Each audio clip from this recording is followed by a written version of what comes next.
आपको पढ़ाया था रचना के आधार पर वाक्य भेद, और जिसके 3 भेद थे, सरल वाक्य, मिश्र वाक्य और संयुक्त वाक्य। लेकिन ना सरल वाक्य का कोई पार्ट होता है और ना ही संयुक्त वाक्य का कोई पार्ट होता है, सिर्फ मिश्र वाक्य का पार्ट होता है, और उसके 3 पार्ट होते हैं, संज्ञा आश्रित उपवाक्य, विशेषण आश्रित उपवाक्य और क्रिया विशेषण आश्रित उपवाक्य, जो मैं आपको अगली वीडियो में बताऊंगी। यहाँ मैंने 2 को ही बताया है अभी। संज्ञा आश्रित उपवाक्य जो कि ऑलरेडी मिश्र है, लेकिन संज्ञा आश्रित है वो क्योंकि उसमें की लगा है, ये पहचान रखना।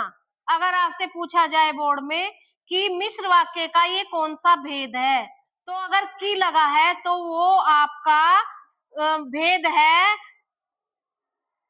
संज्ञा आश्रित उपवाक्य।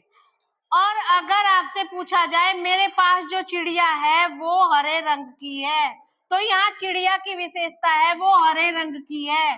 तो अगर मेरे पास जो, वो, जिसे, जिसने, जैसे, वैसे, अगर ये वर्ड आकर जुड़ा है वाक्य और संज्ञा की विशेषता बताई जा रही है, तो वो विशेषण आश्रित उपवाक्य होगा और मिश्र का पार्ट है, याद रखना। क्योंकि यहाँ संज्ञा की विशेषता बताई गई है, चिड़िया संज्ञा है, कैसी है, हरे रंग की, तो विशेषण आश्रित उपवाक्य। क्रिया विशेषण आश्रित उपवाक्य आपको अगली वीडियो में समझाएंगे। Thank you.